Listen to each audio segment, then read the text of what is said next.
ጤና ይስጥልን የተወደዳችሁ ተከታታዮቻችን ምጣኔ ሀብታዊ እድገት ለማህበራዊ ዋስትናችን በማለት ተግቶ ከሚሰራው ገበያ ሚዲያ የህዳር 7 ቀን 2018 ዓ.ም የዕለቱን የምዕራፍ 1 የዜና ዘገባችንን ይዘንላችሁ ቀርበናል። የዜና ዘገባችንን ስፖንሰር ያደረገልን አጋራችን ደግሞ የሮሃ ፎሬክስ ቢሮ ነው። በዜና ዘገባችን ላይ የሮሃ ፎሬክስ ቢሮን የዕለቱን የውጭ ምንዛሬ ተመን የምናጋራችሁ ይሆናል። በዜናዎቻችን ላይ የተመረጡ ምጣኔ ሀብታዊ ማህበራዊና ሌሎች ወቅታዊ እንዲሁም አዳዲስ ጉዳዮችን አካተናል። እንድትከታተሉን እንጋብዛችኋለን። በቅድሚያም አርዕስቶችን የበርካታ ድርጅቶች መሬት መነጠቁ ተሰማም። ለመሆኑ መሬቱ የተነጠቀባቸው ድርጅቶች ስንት ናቸው? የተነጠቁበትስ ምክንያት ምንድነው? የምትሰሙት መረጃችን ነው። ከውጪ በሚገቡ ዕቃዎች ላይ የተጣለው ቀረጥ መነሳቱ ተገለጸም። በዚህም ከቀረጥ ነፃ እንዲገቡ የተፈቀዱ የዕቃዎች ዝርዝር የገንዘብ ሚኒስቴር ባወጣው አዲስ መመሪያ በዝርዝር ተቀምጠዋል። የምናጋራችሁ ይሆናል። ጀልባ ላይ በደረሰ የመስመጥ አደጋ ቢያንስ ከ40 በላይ ሰዎች ሕይወት ማለፉ ተሰማም። ከዚህ በተጨማሪም በትላንትናው ዕለት ወደ 100 የሚጠጉ ስደተኞችን አሳፍረው የነበሩ 2 ጀልባዎችን መስጠማቸው ተነግሯል። በዝርዝር ይዘነዋል። የጥገኝነት ጥያቄ ጠይቀው ተቀባይነት ያገኙ ስደተኞች ከሀገሪቱ ሊባረሩ መሆኑ ተገለጸ። በዚህም የጥገኝነት ጥያቄ ለሚጠይቁ ስደተኞች አዲስ እቅድ መውጣቱ ተሰምቷል። በዝርዝር የምናጋራችሁ ይሆናል። የተወደዳችሁ የገበያ ሚዲያ ተከታታዮቻችን እነዚህንና ሌሎች ኢኮኖሚያዊና ማህበራዊ መረጃዎቻችንን ይዘንላችሁ ቀርበናል። አዳዲስ እንዲሁም ትኩስ ኢኮኖሚያዊና ማህበራዊ መረጃዎቻችንን ለማግኘት ታዲያ የገበያ ሚዲያን እንድትወዳጁ እየጋበዝን በዝርዝር ወደምንመለከታቸው መረጃዎቻችን እናልፋለን። እንኳን ደስ አላችሁ! ቴምር ሪል ስቴት በጉጉት ተጠብቋቸው የነበሩትን የሳር ቤትና አቧሬ ሳይቶች ሽያጭ ጀምረናል። የዛሬ ዓመት ሳር ቤት የሸጥነው ሳይት አሁን ላይ 19ኛ ፎቅ መድረሱን እናበስራለን። አሁን ደግሞ እዛው ሳይት አጠገብ አዲስ ሳይት ባለ 2 እና 3 መኝታ አፓርትመንቶችን መሸጥ ጀምረናል። በተጨማሪ በጉጉት ተጠብቁት የነበረው አቧሬ ቤተ መንግስት ሳይት ሽያጭ ጀምረናል። ቀድሞው ለሚመጡ ደንበኞቻችን ታላቅ የ35% ቅናሽ አዘጋጅተን እየጠበቅናችሁ ነው። ባለ 2 መኝታ ከ5.7 ሚሊዮን ብር ጀምሮ፣ ባለ 3 መኝታ ከ8.5 ሚሊዮን ብር ጀምሮ ፈጥነው ይደውሉ። ለበለጠ መረጃ በ0935 40 7638 ወይንም 0948 77 76 72 በቀጥታ ወይም ዋትስአፕ እንዲሁም ቴሌግራም ያገኙናል።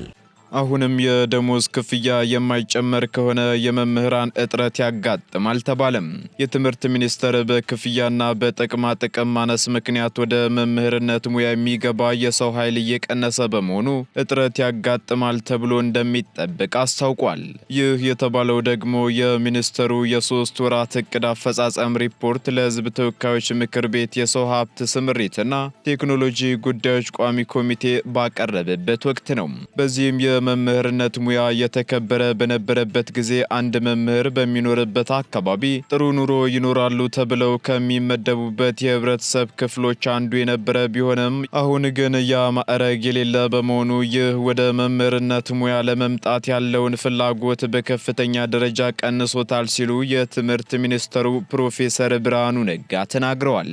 የክፍያ ጉዳይ ለመምህራን ብቻ ሳይሆን የመንግስት ሰራተኛውንና ሌላውንም የሚመለከት በመሆኑ በዚህ ጉዳይ ባለፈው ዓመት ሰፊ ውይይት ተካሂዶ የደሞዝ ማስተካከያ መደረጉን ያነሱት ሚኒስትሩ ይህም ግን በቂ ባለመሆኑ ክፍያው መጨመር እንዳለበትና መምህርነት የተከበረና ሳቢ ሙያ እንዲሆን የሚያደርግ ክፍያ እንደሚያስፈልግ አስረድተዋል። ሚኒስትሩ አክለውም የመምህርነትን ሙያ ወዶ የሚገባበት ሰው በጣም የተለጠጠ ህይወት መኖር እንኳ ባይችል ልጆቹንና ቤተሰቡን ደግሞ ማኖርና ራሱም መኖር የሚችልበት የኢኮኖሚ ደረጃ ማድረስ እንደ ማህበረሰብ ኃላፊነት አለብን ሲሉ ገልጸዋል። አሁን ባለው የኑሮ ሁኔታ ምክንያት ወደ መምህርነት ሙያ የሚገባው የሰው ኃይል ቀንሷል ያሉት ፕሮፌሰር ብርሃኑ የመምህራን እጥረት እንደሚኖር የሚጠበቅ በመሆኑ ችግሩ በጥናት ተለይቶ የአጭር ጊዜ መፍትሄ ለማግኘት ሙከራ እየተደረገ እንደሆነ ተናግረዋል። የመጀመሪያው መፍትሄ ከመምህርነት ውጪ በሌላ የትምህርት መስክ ዲግሪ ያላቸውና ስራ የሚፈልጉ ዜጎችን የ1 ዓመት የፔዳጎጂ ስልጠና በመስጠት ወደ መምህርነት ገብተው እንዲያስተምሩ ለማድረግ ፕሮፖዛልና ካሪኩለም ተዘጋጅቶ የገንዘብ ሚኒስቴር ፋይናንስ ተጠይቆ እየተጠበቀ መሆኑ ተገልጿል።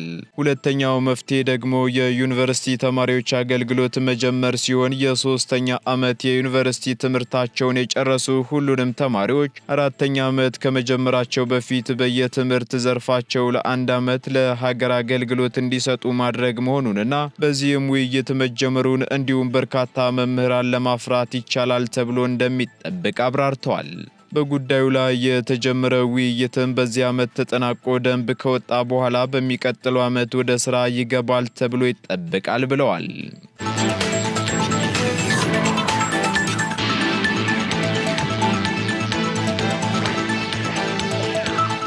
ከውጪ በሚገቡ ዕቃዎች ላይ ቀረጥ መነሳቱ ተሰማም።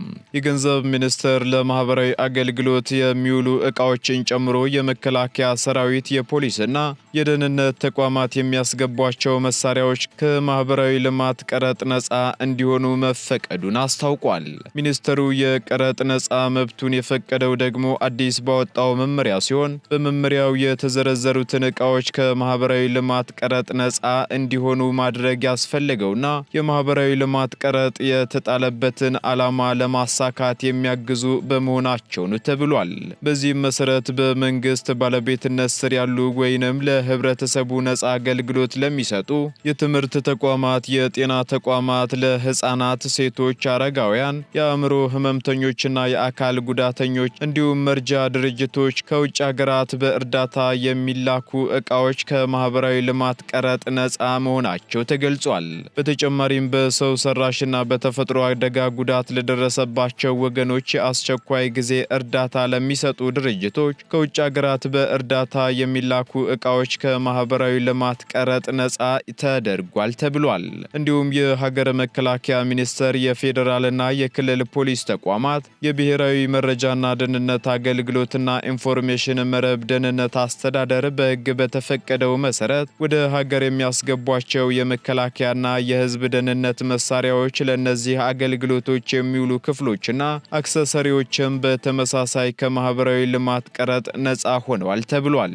በሌላ በኩል ኢትዮጵያ በፈረመቻቸው ዓለም አቀፍ ስምምነቶች ከቀረጥና ታክስ ነፃ ሆነው ወደ ሀገር እንዲገቡ የተፈቀዱ ዕቃዎች እንዲሁም በብሔራዊ ባንክ ወደ ሀገር የሚገቡ ሳንቲሞች፣ የገንዘብ ኖቶችና የብር እንዲሁም የወርቅ ጠገራዎች በተመሳሳይ ከማህበራዊ ልማት ቀረጥ ነፃ ተደርገዋል የተባለው። በአጠቃላይ ለህብረተሰቡ በነፃ የሚሰጡ የትምህርትና የጤና አገልግሎቶችን ለማስፋፋት እንዲሁም በሰው ሰራሽና በተፈጥሮ አደጋ ምክንያት ችግር ላይ የሚገኙ ወገኖችን ለመርዳት ከውጭ ሀገራት በእርዳታ የሚላኩ ዕቃዎች ከማህበራዊ ልማት ቀረጥ ነፃ መደረጋቸውን መመሪያው ያመላክታል። በመመሪያው መሰረትም ከቀረጥ ነፃ እንዲገቡ የተፈቀዱት ለማህበራዊ አገልግሎት የሚውሉ ዕቃዎች ከቀረጥ ነፃ ሆነው ሊገቡ የሚችሉት ዕቃዎቹ በእርዳታ የተገኙ መሆኑን የሚያረጋግጥ የእርዳታ የምስክር ወረቀት ሲቀርብ ነው መባሉን ሪፖርተር ጋዜጣ ዘግቧል። ለማህበራዊ አገልግሎት የሚውሉ ዕቃዎች ከማህበራዊ ልማት ቀረጥ ነፃ እንዲሆኑ ቢፈቀድም ይህንን መሰረት በማድረግ ያልተገባ ጥቅም የመሰብሰብ ድርጊት እንዳይፈጠር የተወሰኑ ዕቃዎች የቀረጥ ነፃ መብቱ ተጠቃሚ እንዳይሆኑ ክልከላ ተጥሏል። ክልከላ የተጣለባቸው ዕቃዎች ተብለው በመመሪያው የተጠቀሱት ከ8 መቀመጫ በታች ያላቸው አውቶሞቢሎችና የነዚህ መለዋወጫዎች፣ ባለ አንድ ወይንም ባለ ሁለት ጋቢና ፒካፕና የነዚህ ተሽከርካሪዎች መለዋወጫዎች እንዲሁም ለቢሮ አገልግሎት የሚውሉ ዕቃዎችና መሳሪያዎች ናቸው ተብሏል።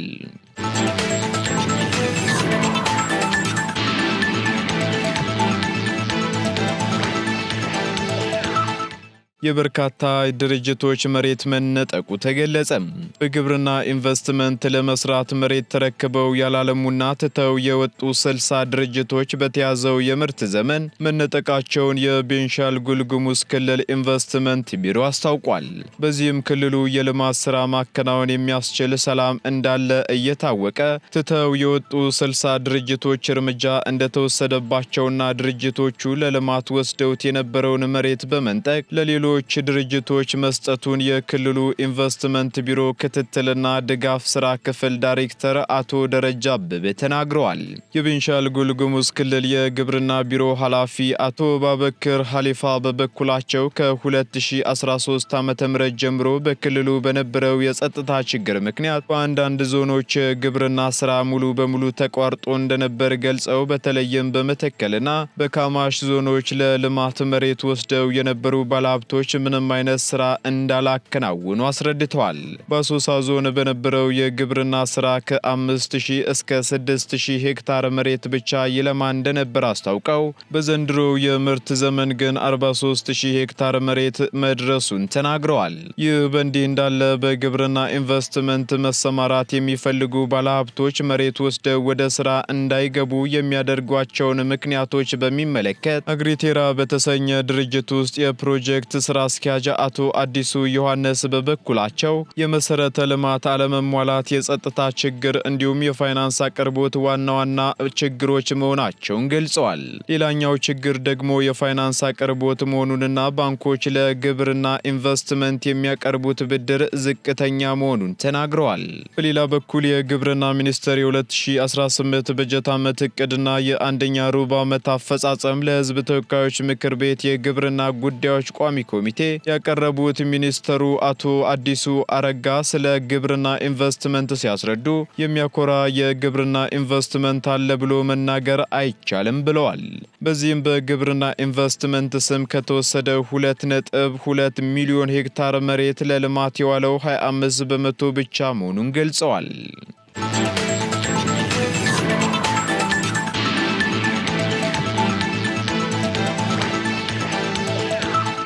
ቀጥለናል። ውድ ተከታታዮቻችን ከውጪ ወደ ያዝንላችሁ መረጃዎቻችን ስንሸጋገር በሊቢያ ባህር ዳርቻ ላይ በሰመጠች ጀልባ ቢያንስ የ42 ስደተኞች ሕይወት ማለፉ ተገለጸ።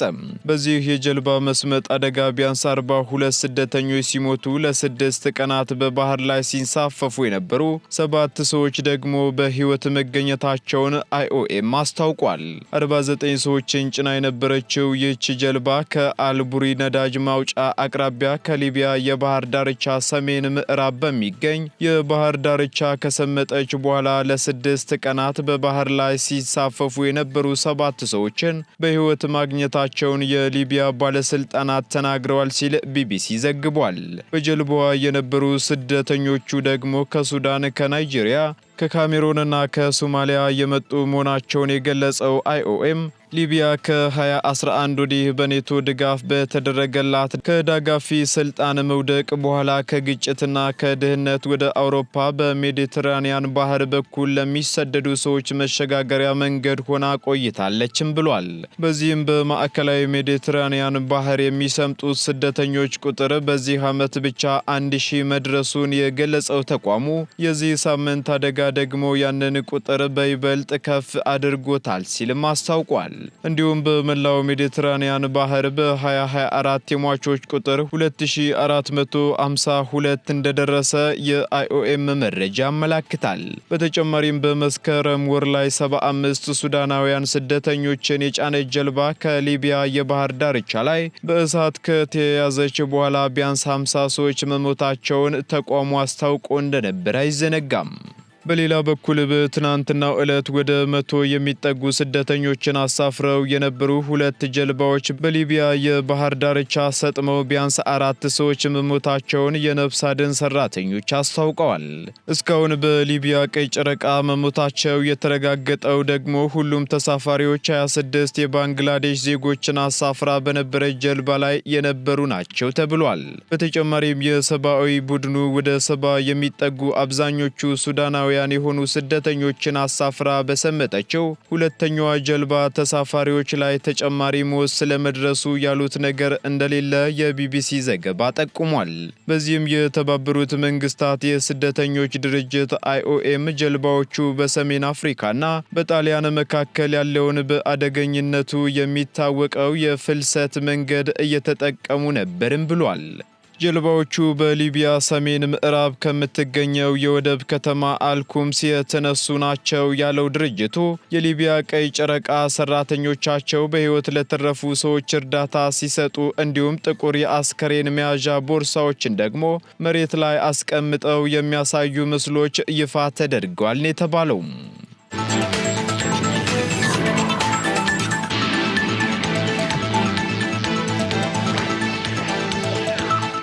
የጥገኝነት ጥያቄ ጠይቀው ተቀባይነት ያገኙ ስደተኞች ከሀገሪቱ ሊባረሩ መሆኑ ተገለጸ። በዩናይትድ ኪንግደም የጥገኝነት ጥያቄያቸው ተቀባይነት ያገኘ ስደተኞች በሀገሪቱ በቋሚነት እንደማይቆዩ እንደሚደረግ ተገልጿል። ይህ ጉልህ የፖሊሲ ለውጥ ደግሞ የፊታችን ሰኞ ማለትም በነገው ዕለት በሀገር ውስጥ ሚኒስትሯ ሻባና ሙሐመድ በኩል በምክር ቤት ይፋ እንደሚደረግም ተሰምቷል።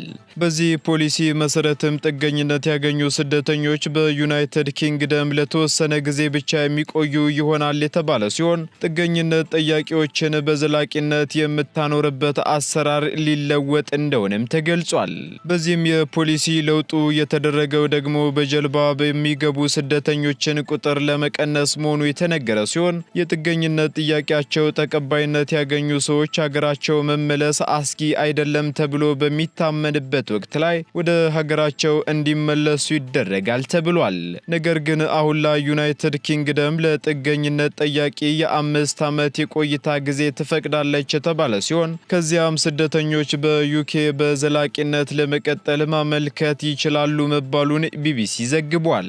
በዚህም በዩናይትድ ኪንግደም የጥገኝነት ጥያቄያቸው ተቀባይነት የሚያገኝ ስደተኞች ደግሞ በአዲሱ እቅድ መሰረት በቋሚነት በሀገሪቱ ውስጥ ለመኖር ከማመልከታቸው በፊት 20 ዓመታትን መጠበቅ እንደሚኖርባቸው ተነግሯል።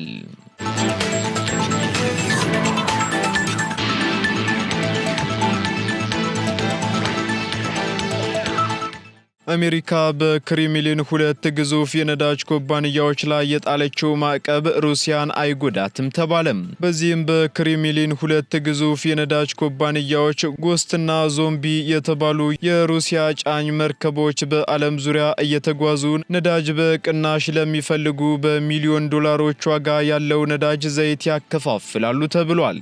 የኢራን አያቶላዎች፣ የቬንዙዌላ ጄኔራሎችና አጋጣሚውን የሚጠቀሙ የምዕራባውያን ንግድ ሰዎች ደግሞ የመርከቦቹ ደንበኞች መሆናቸውን የፕሬዝዳንት ቭላድሚር ፑቲን ቤተ መንግስት ክሬምሊን ይገልጻል።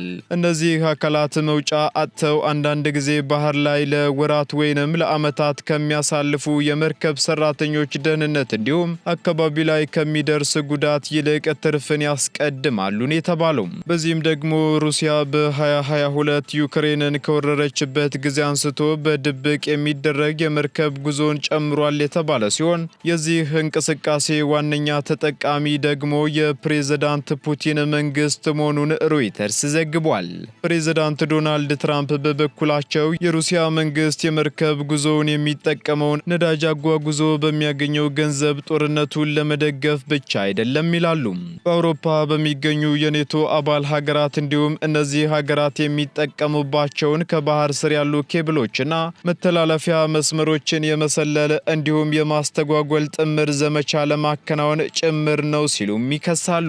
በሌላ በኩል ሩሲያ ከአሜሪካና ከሳውዲ አረቢያ ቀጥሎ ሶስተኛዋ የዓለም ነዳጅ አምራች ሀገር ስትሆን በ2024 10 በመቶ ያህሉ የዓለም ነዳጅ የተመረተው በሩሲያ መሆኑን የአሜሪካ የኢነርጂ መረጃ አስተዳደር መስሪያ ቤት መረጃ ያመላክታል።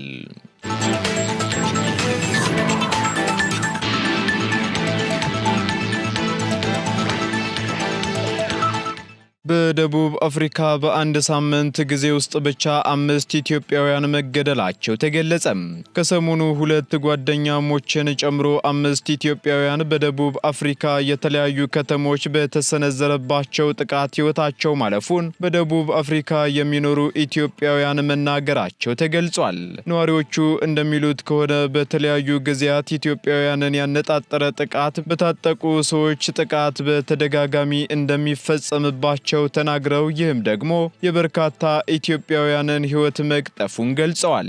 ለደህንነታቸው ሲሉ ማንነታቸውን ግልጽ ያላደረጉ በደቡብ አፍሪካ የሚኖሩ ኢትዮጵያውያን በደቡብ አፍሪካ ደርበን ከተማ ሁለት ኢትዮጵያውያን ጓደኛ ማቾች ማንነታቸው ባልታወቁ ታጣቂዎች መገደላቸውን ተናግረዋል ሲል ቲግቫህ ኢትዮጵያ አስነብቧል። በተመሳሳይ መልኩ የጆሃንስበርግ ከተማ ነዋሪ የሆነ የሶስት ልጆች አባት ከስራ ወደ ቤቱ በሚመለስበት ወቅት በታጠቁ ሰዎች በበርካታ ጥይት ተደብድቦ መገደሉን አስረድተዋል። በሌላ በኩል አንድን ወጣትና ሌላ ታዳጊ በዚሁ በጆሃንስበርግ ከተማ አቅራቢያ በስራ ቦታ ሱቅ ውስጥ እያሉ በጠራራ ፀሐይ በታጠቁ ሰዎች በጥይት ተደብድበው መገደላቸውን ገልጸዋል ሲል ዘገባው አክሏል።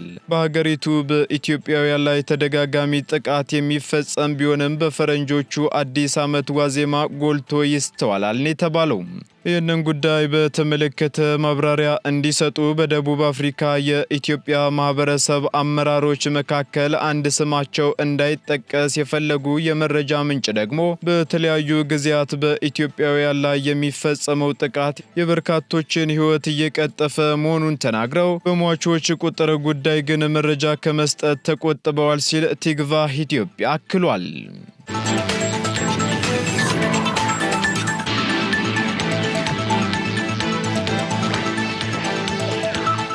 ቀጥለናል ውድ ተከታታዮቻችን። በመጨረሻም የሮሃ ፎሬክስ ቢሮን የዕለቱን የውጭ ምንዛሬ ተመን መረጃ እናጋራችኋለን። በዚህም አንድ የአሜሪካ ዶላር 173 ብር ከ30 ሳንቲም የተገዛ 176 ብር ከ77 ሳንቲም የተሸጠ ይገኛል። ፓውንድ ስተርሊንግ 219 ብር ከ45 ሳንቲም መግዣው ሲሆን መሸጫው ደግሞ 223 ብር ከ84 ሳንቲም ሆኗል። ዩሮ 194 ብር ከ55 ሳንቲም የተገዛ 198 ብር ከ44 ሳንቲም የተሸጠ ይገኛል። ስዊስ ፍራንክ 204 ብር ከ45 ሳንቲም መግዣው ሲሆን መሸጫው ደግሞ 208 ብር ከ54 ሳንቲም ሆኗል። የተባበሩት አረብ ኤምሬት ድራም እንዲሁ 45 ብር ከ80 ሳንቲም የተገዛ 46 ብር ከ72 ሳንቲም የተሸጠ ይገኛል። የሳውዲ ሪያል ደግሞ 45 ብር ከ30 ሳንቲም መግዣው ሲሆን 46 ብር ከ21 ሳንቲም መሸጫው ሆኗል። የቻይናው ዩዋን እንዲሁ 22 ብር ከ70 ሳንቲም እየተገዛ 23 ብር ከ15 ሳንቲም የተሸጠ መሆኑን የሮሃ ፎሬክስ ቢሮ የዕለቱ የውጭ ምንዛሬ ተመን መረጃ ያመላክታል።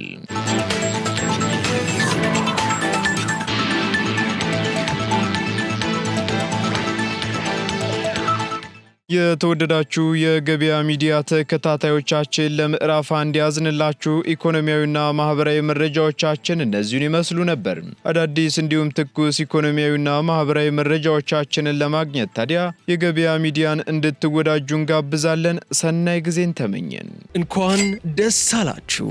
ቴምር ሪል ስቴት በጉጉት ተጠብቋቸው የነበሩትን የሳር ቤትና አቧሬ ሳይቶች ሽያጭ ጀምረናል። የዛሬ ዓመት ሳር ቤት የሸጥነው ሳይት አሁን ላይ 19 ኛ ፎቅ መድረሱና በስራለን። አሁን ደግሞ እዛው ሳይት አጠገብ አዲስ ሳይት ባለ 2 እና 3 መኝታ አፓርትመንቶችን መሸጥ ጀምረናል። በተጨማሪ በጉጉት ስትጠብቁት የነበረው አቧሬ ቤተ መንግስት ሳይት ሽያጭ ጀምረናል። ቀድሞው ለሚመጡ ደንበኞቻችን ታላቅ የ35% ቅናሽ አዘጋጅተን እየጠበቅናችሁ ነው። ባለ 2 መኝታ ከ5.7 ሚሊዮን ብር ጀምሮ፣ ባለ 3 መኝታ ከ8.5 ሚሊዮን ብር ጀምሮ ፈጥነው ይደውሉ። ለበለጠ መረጃ በ0935 4638 ወይንም 0948 777672 በቀጥታ ወይም ዋትስአፕ እንዲሁም ቴሌግራም ያገኙናል።